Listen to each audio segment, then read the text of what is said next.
ভাইয়া, আপনারাই তারা একটু আগে ফোন দিয়ে আসতে বলেছিলেন। ইব্রাহিম তাকালো উর্মির দিকে, কিভাবে যেন এক দেখাতেই চিনে ফেললো। এই মেয়েকেই তো সে সেদিন রাস্তায় দেখেছিল, গরিব অসহায় ভেবে ত্রাণও দিয়েছিল। বন্ধুর কানে যদি যায় তার বউকে ইব্রাহিম ত্রাণ দিয়েছিল, তাহলে তো অবস্থা খারাপ হয়ে যাবে। আর এই মেয়েও যদি বলে দেয়, তখন ইব্রাহিম ঢোক গিলে শাড়িটা হাতে দিয়ে বলল, এই যে ভাবি, এটাই বিয়ের শাড়ি, আসছি। উর্মি ভ্রু কুচকালো ভাবি ডাক শুনে। আরে তাকে কি বিবাহিত মনে হয় নাকি? আপনারা বাড়িতে যাবেন না? না ভাবি, আসছি। আসসালামু আলাইকুম। গাড়িতে গিয়ে উঠলো ইব্রাহিম। ভেতরে বসে থাকা সোলেমান জানালার ফাঁক দিয়ে এক ঝলক দেখলো উর্মিকে। চিকন গরম, কিন্তু মুখখানি উজ্জ্বল, বয়সটাও কেমন কম কম লাগছে। এই মেয়েটাই কি তার বউ? বাসায় কি ভাত খেতে দেয় না মেয়েকে? এমন হালকা পাতলা শরীর। সোলেমানের চোখে মুখে স্পষ্ট হলো বিরক্ত। সোলেমান বাড়ির পথে যাওয়ার জন্য গাড়ি ঘোরাতে একটা সাদা প্রাইভেট কার তাদের গাড়ির পাশে এসে থামলো। সোলেমান তাকিয়ে দেখলো গাড়ি থেকে তার মা বোন বেরোচ্ছে। আফিয়া সুলতানা দেখলেন তার পাশেই মেরিনের বান্ধবী দাঁড়িয়ে আছেন শাড়ির প্যাকেট নিয়ে। মেয়ে রুমাইসার হাতে কিছু ব্যাগ দিয়ে বলল, উর্মির সাথে যা তুই, আমি আসছি। রুমাইসা উর্মির কাছে গিয়ে বলল। চলো উর্মি। উর্মি হাঁটা ধরলো। মাকে দেখে বিরক্তিতে কপাল কুঁচকে আসলো সোলেমানের। আফিয়া সুলতান এগিয়ে আসলো সোলেমানদের দিকে। তুমি যেহেতু আসবে তাহলে আমাকে পাঠালে কেন? আফিয়া সুলতানের মেজাজ বিগড়ে আছে, ধমক দিয়ে বলল, বের হ গাড়ি থেকে। দেখো মা, আমি কিন্তু যেতে পারবো না ওই বাড়িতে। আমার ইচ্ছার বিরুদ্ধে আমি কোনো কাজ করা পছন্দ করি না। আশ্চর্য, শ্বশুর বাড়ি এসেছিস অথচ তুই বাড়ির ভেতরে ঢুকবি না, এটা কি ভালো দেখায়? ভাগ্যিস বাকি জিনিসগুলো তোর সাথে পাঠানি, তা না হলে দেখতে পেতাম কি করে আমার ছেলে এরকম একটা কাজ করলো। এসব আমি মোটেও আশা করিনি। মেহরিনের পরিবার তোর অপেক্ষায় বসেছিল, আমি ফোন করে বলেছিলাম তুই যাচ্ছিস। আমি গিয়ে কি করবো বলো তো? নিজের শ্বশুর বাড়ি দেখবি না? আমি কি ঘর জামাই হয়ে থাকবো যে বাড়ি ঘর দেখা লাগবে আমার? এত কথা তো আমি শুনতে চাই না সুলেমান। নাম তো বলেছি নাম। ইব্রাহিম গাড়ির ভেতর থেকে বাকি প্যাকেটগুলো হাতে নাও। মিষ্টির হাড়িটাও রেখে এসেছে বিয়াদবটা। প্লিজ মা, জোর করো না। বিয়েতে রাজি হয়েছে, এটাই কি যথেষ্ট নয়? তোমরা যাও, আমি এখানে আসি। না, এটাই যথেষ্ট নয়। নিজের ইচ্ছার পাশাপাশি কখনো অন্যের ইচ্ছাকেও প্রাধান্য দিতে শেখো সুলেমান। ওনারা অপেক্ষা করেছেন তাদের মেয়ের জামাইয়ের। সোলেমান বিরক্তির চরম পর্যায়ে গাড়ি থেকে নেমে পড়ল। ইব্রাহিমকে গাড়ি থেকে প্যাকেটগুলো বের করতে বলল আফিয়া সুলতান। ইব্রাহিম বের করলো বিয়ের বাকি জিনিসগুলো। সোলেমান ইব্রাহিম হাঁটা ধরলো আফিয়া সুলতানের পেছন পেছন। রংচটা দোতলা বাড়ি, বাড়ির সামনে মস্ত বড় উঠান। উঠানের একপাশে কলপাট আর উঠানের কিনারা দিয়ে বিভিন্ন ফলের কাজ। সোলেমান একবার আশেপাশে তাকিয়ে ভেতরে ঢুকলো। সানজিদা বেগম তাদের আপ্যায়নে ব্যস্ত হয়ে গেলেন। বুঝতে পারলেন না মেয়ের জামাই আসলে কোনটা, কারণ সোলেমানের ছবি তার ননদ যখন দেখিয়েছিল তখন সানজিদা বেগম সেখানে ছিলেন না, একমাত্র মোতেলেব ভুইয়াই দেখেছিল। আফিয়া সুলতান বিষয়টা বুঝে সোলেমানকে দেখিয়ে বলল, সুলেমান, উনি মেহরিনের মা। সোলেমান সালাম দিল। সানজিদা বেগম নাম শুনে বুঝলেন এটাই মেয়ের জামাই। আজ প্রথম দেখছে মেয়ের জামাইকে। দেখে তো মনে হচ্ছে না মেহেরিনের থেকে অনেক বড় হবে। মাশাল্লাহ, চাঁদের মতন দেখতে একটা জামাই পেয়েছেন। ধানমন্ডি 2-তে আজ গুরুতর মিটিং বসেছে। আজ সোলেমান ঢাকার বাহিরে। তারা এই সুযোগটাই কাজে লাগাবে। রাত যখন মধ্যাংশ হবে তখনই তারা কাজে বেরোবে। তবে কি কাজ সেটাই বলা হচ্ছে সবাইকে। অনেক ক্ষোভ জমা আছে, তারা 1% শোধ নেবে। কাজগুলো করা হবে আগামীকাল খুব সূক্ষ্মভাবে। প্রথমে ক্লাব ঘরে আগুন দিবে, তারপর সোলেমানের চেলাদের ধরে ধরে পেটাবে। অলরেডি দলের লোকদের জ্বালাতন করা শুরু করে দিয়েছে। মেহরিন তার নিজের রুমে, এখনো মেহেদি দেওয়া শেষ হয়নি। উর্মি বেনারসি শাড়িটা নিয়ে রাখলো বিছানায়। রুমাইসা দেখছে মেহেদি দেওয়া। সেরিন মেহেদি দিতে দিতে বলল, তুমি মেহেদি দিবে না রুমাইসা? দিয়ে দিন আপু, আমি তো দিতে পারি না। সেরিন মেহেরিনকে দিয়ে শেষ করে রুমাইসাকে দিতে লাগলো। রুমাইসা মেহেরিনকে জিজ্ঞাসা করলো, মেহরিন, তুমি তো ভাইয়াকে দেখলে না, ভাইয়া এসেছে। কথাটা শুনে মেহেরিন কিছুটা শীতল হয়ে গেল। নিঃশ্বাসটা কিছুটা সময়ের জন্য দ্রুত হলো। উনি এসেছেন? উর্মি বিছানায় বসে বলল, হ্যাঁ, তোর শ্বশুর বাড়ির আর এক ড্রাইভার এসেছে। রুমাইসা ভ্রু কুচকালো। কাকে ড্রাইভার বলছো? ওটা ইব্রাহিম ভাইয়া, আমার ভাইয়ার বেস্ট ফ্রেন্ড। ও আসলে চেহারা দেখিনি তো, সাদা পাঞ্জাবি ছিল ওনার শরীরেও, আবার ড্রাইভিং সিটেও বসেছিল তো। আর এমপিদের সাথে তো ড্রাইভারই থাকে, সেজন্য আর কি। মেহেরিন চকিতে ঘাড় ঘুরিয়ে তাকালো উর্মির দিকে। এমপি মানে? হ্যাঁ, তোর বরই তো এমপি। তুই জানলি কি করে? ইমন ভাইয়ার সাথে সেদিন দেখা করতে গিয়েছিলাম না, তেরান ভাইয়ার সাথে, সেদিন তো উনি ক্রান বিলাচ্ছিল লোকেদের। তো সেদিন জিজ্ঞাসা করেছিলাম তেহরান ভাইকে উনি কে, তো বলেছিল উনি এমপি। মেহরিনের ভারী রাগ হলো। তার বরকে সে দেখেনি, অথচ উর্মি দেখে নিল। আমাকে তো জানাসনি। তখন কি আর জানতাম নাকি ওটাই তোর বর? আজ সে না জানলাম। শাড়ি নিতে গিয়ে চল দেখিয়ে আনি তোর বরকে আমি। উর্মি মেহেরিনের হাত ধরে দরজার কাছটায় আসলো। বসার ঘরে উকি দিতেই দেখলো কেবল আফিয়া সুলতানি বসে আছে। সানজিদা বেগমের সাথে উর্মি আশেপাশে তাকালো। কই গেল তারা? তুই গিয়ে ভেতরে বস, আমি দেখে আসি কই ভাইয়া। উর্মি বাড়ি থেকে বের হয়ে উঠানের আশেপাশে তাকাতেই দেখলো বাড়ির কাঁঠাল গাছের নিচে বসে আছে ইব্রাহিম। উর্মি এগোতেই দেখলো আরেক সাদা পাঞ্জাবি পরা লোক ফোনে কথা বলতে বলতে এগিয়ে আসছে। মূলত ইয়াসিন ফোন করেছে সোলেমানকে। সোলেমান ঢাকা ছেড়ে আসতে না আসতেই বলে বিরোধী দলের লোকেরা হম্বিতম্বি শুরু করে দিয়েছে এলাকায়। সোলেমান ইয়াসিনকে শুধু কালকের দিনটা সামলাতে বলল, পরশুই সে চলে আসবে। সোলেমান ফোনটা কেটে ইব্রাহিমের দিকে তাকিয়ে বলল, আমি গাড়িতে গেলাম, মা আর রুসোমাকে নিয়ে সাথে আয়। চোখ মুখের রাগের ছাপ কেন? সব ঠিক আছে?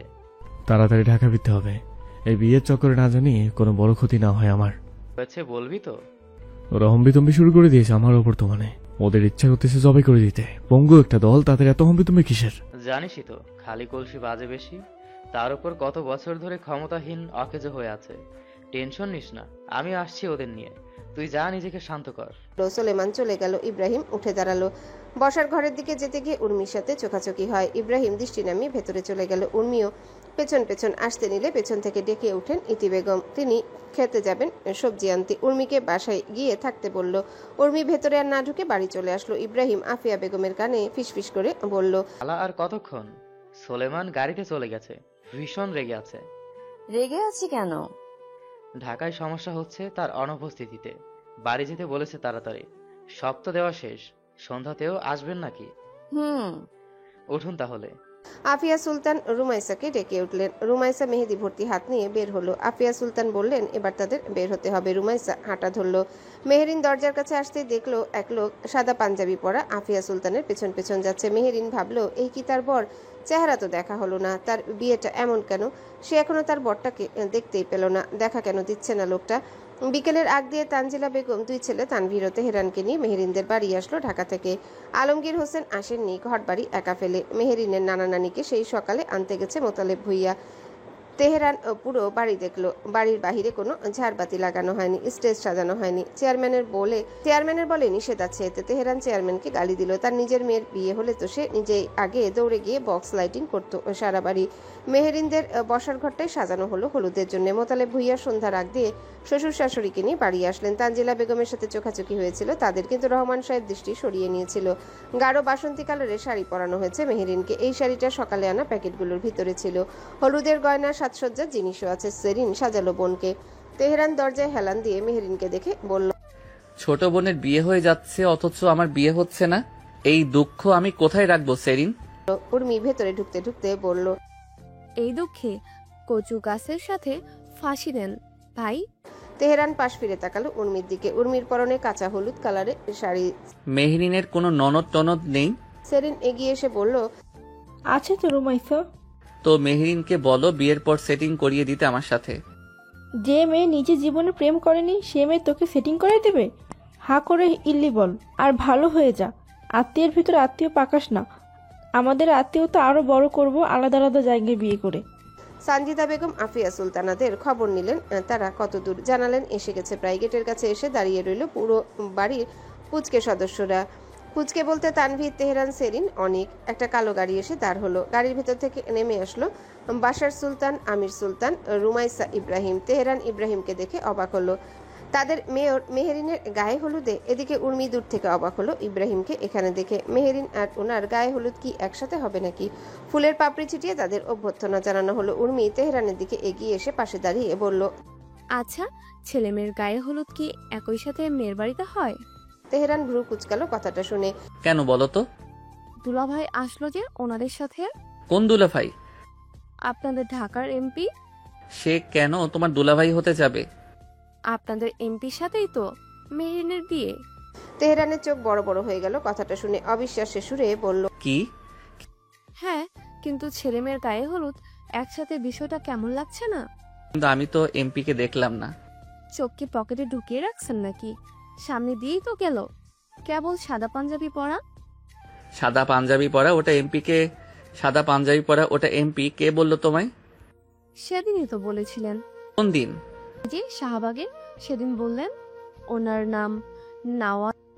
নাম নওয়াজ সুলেমান সুলতান। তেহরান কপাল চাপড়ালো। মেয়ে উনি এমপি হতে যাবেন কেন? উনি তো মেয়র। উর্মি সব মাথার উপর দিয়ে গেল। কি বলছেন? সব তো মাথার উপর দিয়ে যাচ্ছে আমার। গাধা মেয়ে। সেদিন যেই লোক ত্রাণ সামগ্রী বিলাচ্ছিলেন তিনি মেয়র ইব্রাহিম মির্জা, আর যে ত্রাণগুলো পাঠিয়েছে তিনি ছিলেন এমপি নওয়াজ সোলেমান সুলতান। তার মানে এখন যে গেল সে মেহেরিনের স্বামী না? তোমায় কথা শুনে তো তাই মনে হচ্ছে, তারপরও শিওর হওয়া যাক, চলো। তেহরান এগিয়ে আসলো সানজিদা বেগমের কাছে, ইব্রাহিমকে দেখিয়ে বলল। খালা, উনি কে? সানজিদা বেগম ইব্রাহিমকে দেখে বলল, সোলেমানের বন্ধু। তেহরান এবার বুঝলো তাদের এমপি সাহেবের সাথে তাদের মেহেরিনের বিয়ে হচ্ছে। সবাই চলে আসায় গায়ে হলুদের অনুষ্ঠান শুরু করা হলো। মেহেরিনকে নিয়ে আসলো উর্মি, সেরিন। ইব্রাহিম সোফায় বসেছিল। বউকে আনা হচ্ছে বলে সামনে তাকাতেই দেখলো বউ আসছে।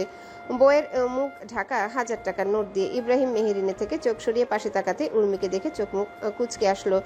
আশ্চর্য, এই মেয়ের না বউয়ের জায়গায় থাকার কথা। সে কি ভুল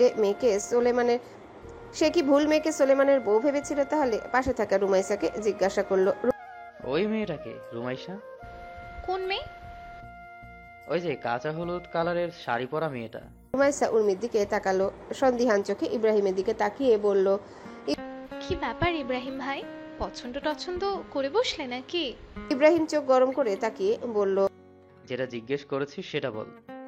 উফ, রাগ করছো কেন? কাউকে বলবো না, আমি সাহায্য করব তোমায়। আমি বলেছি আমি পছন্দ করি। কে ওই মেয়ে? ওর নাম উর্মি, মেহেরিনের বেস্ট ফ্রেন্ড, পাশেই ওদের বাড়ি। সোলেমানের বউ ও না? কি বলছো এসব? ভাইয়ার বউ তো ওই যে তোমার সামনেই বসা মেহেরিন। ইব্রাহিম নিজেকে শখানে বকা দিল। একে কিনা সোলেমানের বউ ভেবেছিল। সানজিদা বেগম আফিয়া সুলতানকে ডেকে নিলেন মেহেরিনের গায়ে হলুদ ছোঁয়ানোর জন্য। আফিয়া সুলতান আর আমিরুল সুলতান এসে হলুদ ছুঁয়ে দিল। বাসার সুলতান দূর থেকে মেহেরিনকে দেখলো। মেকআপে বয়স বোঝা গেল না মেহেরিনের। মেকআপে তো বেশ রূপবতী লাগছে, হালকা গোলগাল গড়নের, শারীরিক গঠনও পারফেক্ট। আমিরুল সুলতান বাসার সুলতানকে বলল হলুদ ছুঁয়ে দেওয়ার জন্য। বাসার সুলতান এগিয়ে এসে হলুদ ছোঁয়ালেন, আর চোখে কিছুক্ষণ মেহেরিনকে পরখ করলেন। এবার রুমাইসার ইব্রাহিমকে যেতে বললে ইব্রাহিম মানা করলো, হলুদে তার এলার্জি আছে। রুমাইসা একাই গেল, মেহেরিনকে হলুদ লাগিয়ে শুভেচ্ছা জানালো। তেহরান দূর থেকে রুমাইসাকে দেখলো, উর্মিকে জিজ্ঞাসা করলো, ওটা কে উর্মি? ওটা তো রুমাইশা আপু, মেহেরিনের ননদ। বেশ রূপবতী সুন্দরী তো। মেহেরিনের স্বামীর আপন বোন নাকি? হ্যাঁ। তেহরান পুরো হলুদের সময়টা রুমাইসাকে দেখলো। রুমাইসা বিষয়টা খেয়াল করেছিল কিন্তু কিছু বলেনি লোকজন থাকায়। সুলতান বাড়ির ছাদে বসে সিগারেট খাচ্ছে সোলেমান আর আনোয়ার সুলতান। দাদা নাতি অনেকগুলো দিন বাদে একসাথে ধূমপান করছে, জানে স্বাস্থ্যের জন্য ভালো না, তারপরেও খাচ্ছে। পাশের মদের বোতলগুলো পড়ে আছে। আনোয়ার সুলতান সিগারেটটা টান দিয়ে বলল, বিয়েটা করতে নিজে থেকে রাজি হলি কি করে সোলেমান? সোলেমান সিগারেটের ধোঁয়া আকাশের পানে ছড়িয়ে বলল, কেন রাজি হলাম বলো তো? জানি না, দেখেই তো জিজ্ঞেস করলাম। তোর মা তো কত কিছু ভেবে রেখেছিল তোকে রাজি করানোর জন্য। কি ভেবেছিলে? আমাকে অসুস্থ হবার অভিনয় করতে বলেছিল। মায়ের কাজের জন্য হেল্প হ্যান্ড আনার জন্য রাজি হয়েছি। তোমায় টাইম টু টাইম ওষুধ দেবে সেজন্য রাজি হয়েছি। রাইসের সাথে গল্প করবে, ঘুরবে সেজন্য রাজি হয়েছি। নিজের জন্য রাজি হোসনি? বোধহয় না। বিয়েটা কিন্তু কোনো ছেলে খেলা নয়। একটা মেয়ে বিয়ে করে শ্বশুর বাড়ি আসে শুধু এসব করার জন্য না, স্বামীর ভালোবাসা পাওয়ার জন্য আসে। ভালোবাসা? এটা তো কবে আমি ছেড়ে ফেলে দিয়েছি ডাস্টবিনে। ভালোবাসা দেওয়ার মতো কিছুই নেই। সোলেমান মুচকি হাসলো। তার মায়ের কাজকর্মগুলো কেমন বাচ্চাদের মতো। ইয়াসিনের বাড়িতে আজ এসেছে ইমন। এতক্ষণ ক্লাব ঘরেই ছিল। ছেলেপেলেদের সজাগ রেখে ইয়াসিন এক প্রকার জোর করে নিয়ে এসেছে। একতলা একটা বাড়ি, 2টো রুম। ইমনের এসে কেমন থেকে কেমন অস্থির লাগছে, হাসফাস করছে। ইয়াসিন জিজ্ঞাসা করলো, কি হয়েছে ভাই? ইমন আশেপাশে তাকিয়ে বলল, হুট করে কেমন জানি অস্থির লাগা শুরু করেছে ইয়াসমিন। ওহ, বুঝতে পারছি না হঠাৎ এমন কেন হচ্ছে। ডক্টরের কাছে যাইবেন? গেলেই বলবে করোনা হয়েছে। করোনা না হলেও সুস্থ মানুষকে অসুস্থ বানিয়ে দিবে। ঠান্ডা পানি খাবেন? দাও। ইয়াসিন ঠান্ডা পানি দিল।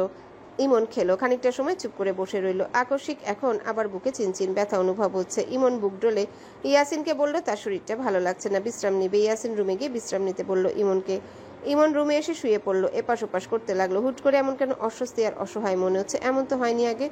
ইমন বালিশ চেপে ধরলো মুখের উপর, ঘুমানোর চেষ্টা করলো, না ঘুম আসছে না। ইমন উঠে বসলো, ব্যালকনিতে এসে দাঁড়ালো। আকাশে আজ চাঁদ নেই, আছে কালো মেঘ। ইমনের কেন জানি আজ দুটো জিনিস খুব মনে পড়ছে, এক মেহেরিন আর দুই গিটার। সকাল তখনও পুরোপুরি জেগে ওঠেনি। ঘরের জানালা দিয়ে একটুখানি মেঘলা আকাশের আলো এসে পড়েছে দেয়ালে। আলোটা শান্ত, কিন্তু ইমনের বুকের ভেতর অশান্তির ঝড়। ঠিক ভোরের দিকে ঘুম ভাঙল তার। চোখ খোলার সঙ্গে সঙ্গে শরীরটা যেন বিদ্রোহ করে উঠল, তাপমাত্রাটা যেন অস্বাভাবিক। কপাল ছুঁয়ে বুঝে গেল জ্বর, মাথা ভার ভার লাগছে, গলা শুকিয়ে কাঠ, শরীর ম্যাজম্যাজে। ইমন বিছানায় উঠে বসে ঘরের চারিদিকে একবার তাকালো, সবকিছু আগের মতোই। তবু মনে হলো যেন কিছু নেই এখানে, এক নিঃশব্দ শূন্যতা চারিপাশে। শরীরে তার জ্বর, হুট করে আসা জ্বরের কারণ বুঝলো না ইমন। করোনা হলো নাকি আবার? অস্থিরতাটাও কমেনি। এত অস্থির কেন হলো গতকাল থেকে হৃদয়টা? মনে হচ্ছে কিছু হারাতে যাচ্ছে ইমন, কিন্তু কি হারাবে? সব হারিয়ে তো ইমন এখন গোছানোর পথে। ঢাকায় আসার পর দুদিন জুম্মার নামাজ আদায় করেছিল ইমন। আজানের ধ্বনি কানে যেতে বুকের ভিতর কেমন একটা আলতো আলো জ্বলে উঠল। বিছানার ক্লান্তি সত্ত্বে উঠে দাঁড়ালো সে। ধীর পায়ে ওয়াশরুমে গিয়ে অজু করলো। ঠান্ডা পানির ছোঁয়ায় গা কেঁপে উঠল, তবুও শান্তি। জায়নামাজে দাঁড়িয়ে ফজর নামাজে সিজদা দিল, তখন মনটা একটু যেন হালকা লাগলো। তবে সবচেয়ে ভারী মুহূর্তটা এলো মোনাজাতে। নামাজ শেষে মোনাজাতে যেতেই কেন জানি অঝোর ধারায় কান্না করে দিল ইমন। কেন জানে না, শুধু মোনাজাতে বলল, হে খোদা, এত কষ্ট কেন হচ্ছে হুট করে? উফ, মনে হচ্ছে আমার সবচেয়ে প্রিয় কোনো জিনিস আমার থেকে দূরে সরে যাচ্ছে। আমার হৃদয়টাকে একটু প্রশান্তি বর্ষণ করো। জীবনটা গোছানোর পথে। আমি যেটা ভাবছি সেটা যেন না হয়। করোনার কবলে যেন আমি না পড়ি। আমি ছাড়া আমার পরিবারের কেউ নেই। আমার সব ভালো করে দাও। আমার পরিবার সবাই যেন ভালো থাকে, আর মেহরিন ও যেন ভালো থাকে।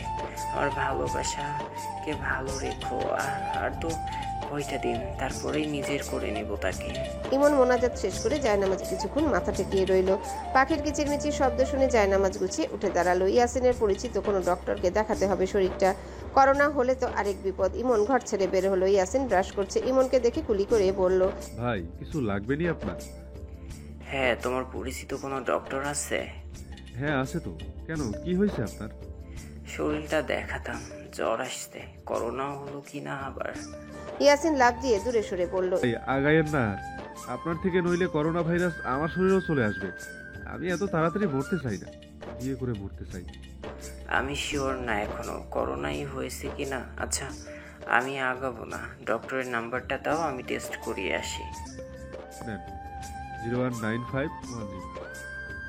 ভালো মতো করাইয়েন টেস্ট, আর ব্রেকফাস্ট করে নেন আগে। না থাক, বাইরে থেকে করব, তুমি খেয়ে নিও। ইমন নাম্বারটা ফোনে তুলে ডক্টরকে ফোন করে তার অ্যাড্রেসটা জেনে চলে গেল। মুখে তার মাস্ক। রাস্তার পাশে থাকা স্টল থেকে একটা পাউরুটি কিনে চা দিয়ে খেলো, তারপর আবারও হাঁটা শুরু করলো।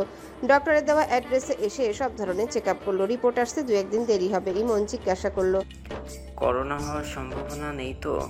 রিপোর্ট দেখে বলতে পারবো, তবে নাও হতে পারে করোনা। একটু সাবধানে চলাফেরা করবেন, মাস্ক, হ্যান্ড স্যানিটারি ইউজ করবেন ঘন ঘন, লোক সমাগম এড়িয়ে চলবেন, হাসি কাশি সময় হাতে কোনোই রুমাল ব্যবহার করবেন, আর ডাবের পানি খাবেন বেশি বেশি। জি ডক্টর, রিপোর্ট নিয়ে আসবো কবে? আমি আপনাকে ফোন করে জানাবো। জি, আসছি তাহলে। ইমন বেরিয়ে আসলো হসপিটাল থেকে। এখন বাজে বেলা 10:30। ইয়াসিন ফোন দিয়ে জিজ্ঞাসা করলো, ইমন ভাই কি বললো ডক্টর? রিপোর্ট দেয়নি। এমন কিছু বলেনি? না। করোনা হলে ভাই একটু দূরে দূরে থাকেন সবার থেকে, জানেন তো ছোঁয়াচে রোগ এটা। আমার মাথাতে আসছে, সেটা চিন্তা করো না। আপনার বরং রিপোর্ট না আসা অবধি আর বাইরে থাকতে হবে না, ঘরেই থাকুন। ইমন ছোট্ট করে হু বলে কেটে দিল ফোন। করোনা রোগটা হলে কেমন সবাই দূর দূর করে, তাই না? ইমন তপ্ত শ্বাস ফেলে ইব্রাহিমের বাড়িতে থাকা বাগান ঘরে চলে আসলো। ইমন মূলত এখানেই থাকতো ইব্রাহিমের ড্রাইভার হবার পর থেকে। টেবিলের উপর থেকে পানির বোতল নিয়ে ঢকঢক করে পানিটা খেয়ে নিল। পকেট থেকে ফোন বের করে মাকে কল দিল। মায়ের সাথে কথা বলতে ইচ্ছা করছে খুব। এই ঢাকা শহরে ইমনের একদম ভালো লাগে না। সবার ভেতরে নিজেকে একা একা মনে হয় অন্য গ্রহের প্রাণী সে। ইতি বেগম মেয়ের সাজ দেখছিল। উর্মি বাজার থেকে কিনে আনা গাউনটা পরে সাজতেছে। শর্ট কাঁধ ছাড়িয়ে যাওয়া চুলগুলো কি করবে ভেবে পাচ্ছে না। মাঝখানে সিঁথি করবে নাকি ক্লিপ দিয়ে আটকাবে? ইতি বেগম সেটা বুঝে বলল, ক্লিপ দিয়ে আটকে ছেড়ে দে, সুন্দর লাগবে। উর্মি মায়ের কথার মতন তাই করলো। পাশে ফোন বেজে উঠে ইতি বেগম চেয়ে দেখলো তার ছেলে ফোন করেছে। ইতি বেগমের মুখে হাসি ফুটলো। ফোন রিসিভ করতে ওপাশ থেকে ইমনের সালাম ভেসে আসলো। ইতি বেগমের মনটা প্রশান্তিতে ভরে গেল ছেলের গলা শুনে। ইতি বেগম সালামে জবাব দিয়ে বলল, কেমন আছিস বাপ? ইমন বিষণ্ণ স্বরে বলল, আলহামদুলিল্লাহ ভালো আছি মা, তোমরা? আগের তুলনায় ভালো থাকি এখন বাপ। বাড়ি আইবি কবে? ঈদে যদি পারি তাহলে যাব মা। গলার স্বর এমন শোনাচ্ছে কেন ইমন? শরীর ভালো আছে? ইমনের মন আরো খারাপ হয়ে গেল। তার মা কেন বুঝে ফেললো। হ্যাঁ মা, ভালো আছে শরীর। উর্মি কি করে? উর্মি রেডি হচ্ছে। রেডি হচ্ছে কেন? কোথাও যাচ্ছ নাকি? হ্যাঁ। কোথায়? এই তো মেয়ে। কি হলো মা, তাড়াতাড়ি রেডি হও, বর তো চলে আসবে। উর্মির ডাক শুনে ইতি বেগমের পুরো কথাটা শেষ করতে পারল না। ইমন বাপ, সাবধানে থাকিস। তুই ছাড়া আমাদের কেউ নেই। বেশি কষ্ট হলে থাকিস না, চলে আসিস বাড়ি। ইমন স্মিত হাসলো। চিন্তা করো না, আমার কষ্ট হচ্ছে না। রাখছি তাহলে। আল্লাহ হাফেজ। ইতি বেগম ফোন কেটে রেডি হলেন। মেহেরিনকে আজ লাল টুকটুকে বেনারসিতে সাজানো হয়েছে। হাতে গলায় সুলতান বাড়ির দেওয়া গহনাগুলো, চোখে মুখে হালকা প্রসাধনী ব্যবহার করা হয়েছে। দরজার পাশে দাঁড়িয়ে দেখলো মোতালেব ভুইয়া মেয়েটাকে। মেয়েটা তার বাড়ি ছেড়ে চলে যাবে আজ অন্যের বাড়ি। বাড়িটা দুইটা মেয়েবিহীন, ফাঁকা। চোখ তার জলে টইটুম্বর করলো। মেহেরিন পেছনে ফিরতে বাবাকে দেখে এগিয়ে আসলো। পাশ থেকে সেরিন বলল, কেমন লাগছে তোমার মেয়েকে বাবা? মোতালেব ভুইয়া হেসে বলল, পরীর মতো লাগছে আমার মাটাকে। সুলতান ভিলায় নিজের রুমের আয়নার সামনে দাঁড়িয়ে আছে। সোলেমান নিজেকে দেখছে আয়নায়। সে কোনো বিয়ের শেরওয়ানি পরেনি, পরেছে সাধারণ একটা সিম্পল সাদা পাঞ্জাবি। আজ তার বিয়ে, অন্য এক মেয়েকে সে জীবনে জড়াতে যাচ্ছে। এই জীবনের ভবিষ্যৎ কি সোলেমান জানে না, জানতেও চায় না। নিজেকে শেষবার দেখলো আয়নায়। চুলগুলো ঠিক করে নিজের প্রতিবিম্বর দিকে তাকিয়ে বলল, কংগ্রাচুলেশন নওয়াজ সুলেমান। সুলতান নিজের সাথে সাথে অন্য একজনের জীবনটা নষ্ট করার জন্য। বাড়ির বাহিরে গাড়িতে বসে আছে, সকলে অপেক্ষা করছে সোলেমানের জন্য। আফিয়া সুলতান বিরক্ত হলো। 1:30 প্রায় বেজে গেছে।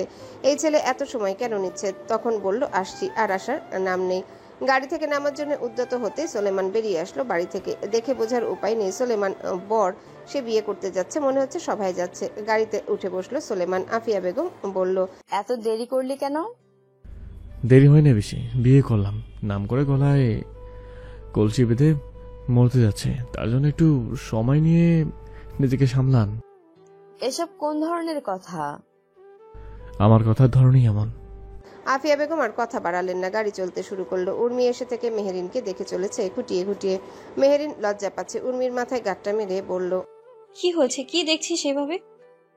উর্মিন মেহেরিনকে জড়িয়ে ধরে বলল, কত সুন্দর লাগছে তোকে জানিস? তোকেও তো কম সুন্দর লাগছে না। তোর থেকে কমই লাগছে সুন্দর। জানিস আমি না একটা ভুল করেছিলাম। কি? যাকে তোর স্বামী ভেবেছিলাম সে তোর স্বামী ছিল না। মানে ভুল লোককে ভেবেছিলাম তোর স্বামী। যাকে ভেবেছিলাম তোর স্বামী সে ভীষণ সুন্দর রে। প্রথম দেখাতেই কিছু ভেবে বসেছিলাম। মেহেরিন হাসলো। কি ভেবে নিয়েছিলি পাগল? পছন্দ করে ফেলেছিলি? পাগল মেয়ে। এর মধ্যে সেহরিন এসে জানালো বর চলে এসেছে। মেহেরিনের বুকটা ধক ধক করলো। সেরিন উর্মিকে মেহেরিনের সাথে থাকতে বলল। বাড়ির সামনে গেট ধরেছে তেহরান, তানভীর আর আশেপাশের কিছু ছেলেপেলেরা। বাজেট ধরেছে 20,000। সোলেমান আগে ইব্রাহিমকে বলে রেখেছে গেটের সামনে কোনো রকমের গ্যাদারিং না করতে, যা চেয়েছে তাই যেন দিয়ে দেয়। ইব্রাহিম পকেট থেকে 20,000 বের করে দিতে নিলে রুমাইসা হাত থামিয়ে দিয়ে বলল, এত টাকা কেন দিবে? মগের মুল্লুক নাকি? ভিড় ঠেলিয়ে এগিয়ে আসলো তেহরান সামনে। রুমাইসার দিকে তাকিয়ে বলল, শুনেছি সুলতান পরিবারের লোকেরা কখনো কার্পণ্য করে না, তাহলে কি এতদিন ধরে ভুল জেনে এসেছি? রুমাইসা চোখ গরম করে তাকালো তেহরানের দিকে। তেহরান পাত্তা দিল না। ইব্রাহিম রুমাইসাকে চুপ থাকতে বলে টাকাটা দিয়ে দিল। তানভীর টাকাটা হাতে নিল। গেট ছেড়ে দেওয়া হলো। উর্মির লিপস্টিক উঠে গিয়েছে দেখে নতুন করে লিপস্টিক লাগাচ্ছে উর্মি। মেহেরিন খুব দেখতে ইচ্ছা করলো তার বরটাকে, সেজন্য জানালার কাছে এসে দাঁড়ালো। সবাই ভেতরে ঢুকছে, কিন্তু বরের পোশাকে কাউকে দেখতে পেল না মেহেরিন। সবাই সাদা পাঞ্জাবি পরা। মনটা খারাপ হয়ে গেল। অথচ মেহেরিন সোলেমানের দিকেও তাকিয়েছিল। সেই সবার মাঝে স্বয়ং সোলেমানও ছিল, কিন্তু মেহেরিন সে জানে না সেটাই তার না দেখা বর। মন খারাপ করে চলে আসলো জানালা থেকে। সোলেমানকে বসানো হয়েছে নিচতলার একটা ফাঁকা ঘরে, যেটা বরের বসানোর জন্য সাজানো হয়েছে। আমিরুল সুলতান কথা বলছে মোতালেব ভুইয়ার সাথে। আফিয়া সুলতান রুমাইসাকে নিয়ে মেহেরিনকে দেখতে আসলো। আফিয়া বেগম প্রশংসা করলো মেহেরিনের সাজের। মেহেরিন লজ্জায় গুটিয়ে গেল। রুমাইসা কয়েকটা ছবি তুলে নিল মেহেরিনের সাথে নিজের। ইব্রাহিম বাড়ির আশপাশটা দেখছিল। সোলেমান পাশে তার দাদা চাচারা আছেন। ইব্রাহিম বেলি ফুলের গাছের কাছে এসে দাঁড়ালো। পকেট থেকে ফোনটা বের করে ইয়াসিনকে ফোন লাগালো। ইয়াসিনের ফোন বাজছে কিন্তু রিসিভ হচ্ছে না। 10-12 বার ট্রাই করলো, রিসিভ হলো না। আশ্চর্য, ছেলেটা ফোন কেন রিসিভ করছে না? ইব্রাহিম ইমনকে কল লাগালো। দুপুরের পর ইমনের শরীর আরো খারাপের দিকে গিয়েছিল। ইব্রাহিমের কল পেয়ে ফোনটা কোনো রকমে রিসিভ করে ব্যথাতুর গলায় বলল, জি ভাইয়া, বলুন। গলা এমন শোনাচ্ছে কেন? সব ঠিক আছে?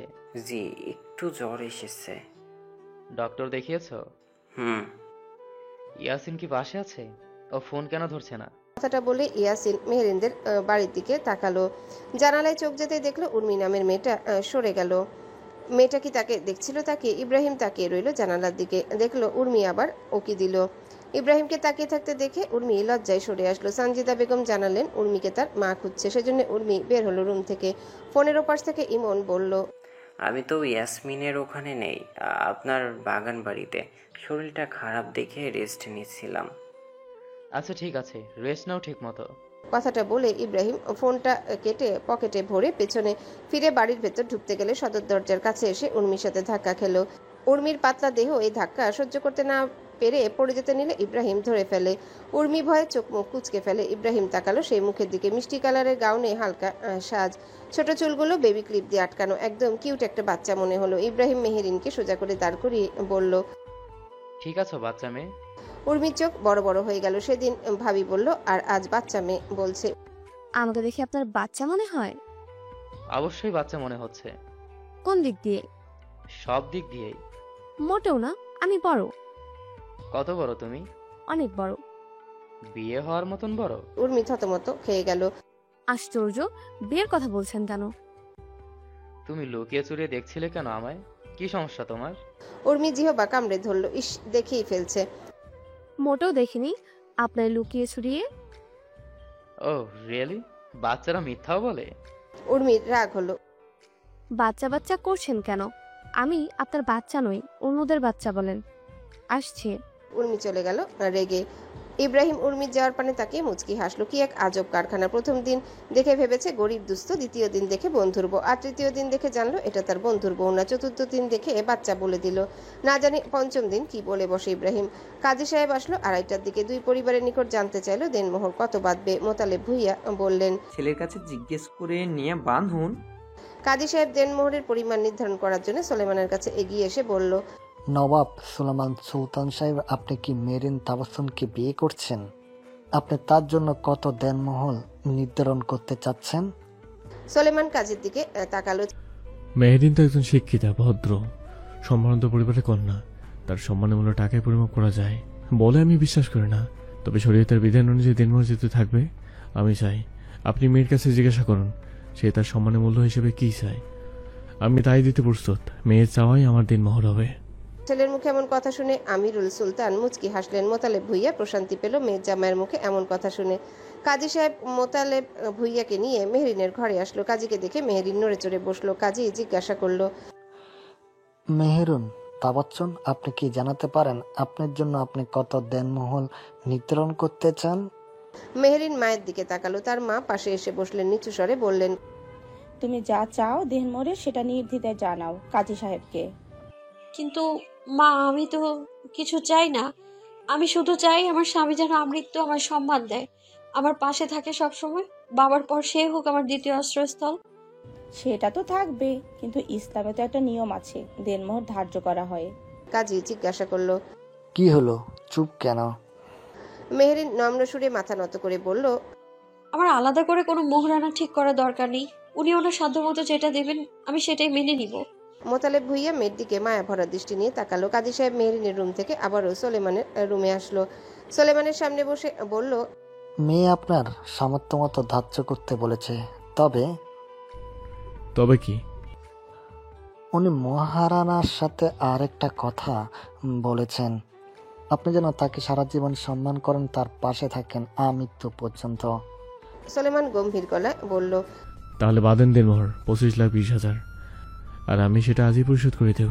কাজী সোলেমানের বলা মতো মোহরানা লিখলো। তারপর মেয়ের রুমে আসলেন, মেহরিনের সামনে বসে বললেন, মোতালেব ভূঁইয়া ও সঞ্জিতা বেগমের দম্পতির কন্যা মেহরুন তাবাচ্চুম, আপনি কি আমজাদ সুলতান ও মেহরুন সুলতানের দম্পতির নবাব সুলেমান সুলতানকে 25,20,000 টাকায় নির্ধারিত মহারানায় বিয়ে করতে সম্মত আছেন? দেড়মোহরের টাকা শুনে মেহরিন চমকালো ভীষণ। এত টাকা কেন নির্ধারণ করেছেন? কাজীফের জিজ্ঞাসা করলো। সম্মত আছেন? সেরিন উর্মি এগিয়ে আসলো, মেহরিনের পাশে বসলো। সেরিন বোনের হাত ধরলো। সঞ্জিদা বেগমও এগিয়ে আসলেন। ভয় পেও না, মস্তিষ্ক শান্ত করে সম্মতি হও। মেহরিন দুরু দুরু বুকে জোরে শ্বাস নিয়ে বলল, যে আমি কবুল করছি। 3 বার কবুল বলল মেহরিন। কাজী সাহেব এবার ছেলের কাছে গেলেন।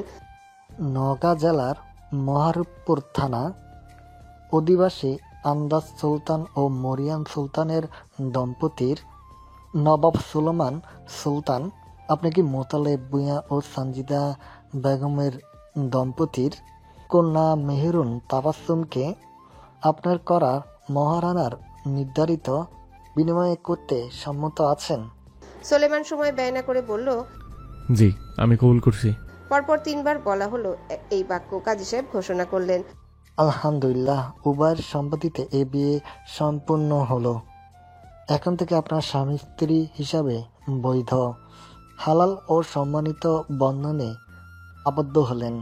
বিয়ের অনুষ্ঠানের আশেপাশে মৃদু হাসির শব্দ, খুশির হাসপাস, দোয়া ভরা কণ্ঠ, সবকিছু মিলে মুহূর্তটা হয়ে উঠল অনির্বচনীয় অভিজ্ঞতা।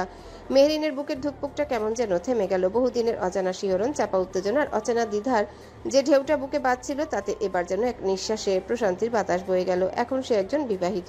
লোকটাকে না দেখে, তার কণ্ঠ না শুনে সে কবুল করে। নিজের নামটা বদলাবে কিনা জানে না, কিন্তু পরিচয়ের সবচেয়ে গভীর সংজ্ঞায় আজ নতুন এক ছোঁয়া লেগেছে। তার পাশে এখন একজন মানুষ থাকবে, যার নামের সাথে তার নতুন জীবনের শুরু। মেহরিন অপেক্ষা করতে লাগলো সেই মানুষটার সাক্ষাৎকারের। 2 চোখ ভরে দেখবে সেই মানুষটাকে। মেহরিন এতদিনের তৃষ্ণার্ত সে মিটাবে আজ। হ্যালো বন্ধুরা, পরবর্তী পার্ট খুব তাড়াতাড়ি আসবে, তো সবাই অপেক্ষায় থাকো। আর চ্যানেলটি যারা এখনো সাবস্ক্রাইব করোনি, তারা পরবর্তী পার্ট দেখার জন্য চ্যানেলটি সাবস্ক্রাইব করে রেখো। ধন্যবাদ সবাইকে, আমাদের সাথেই থেকো।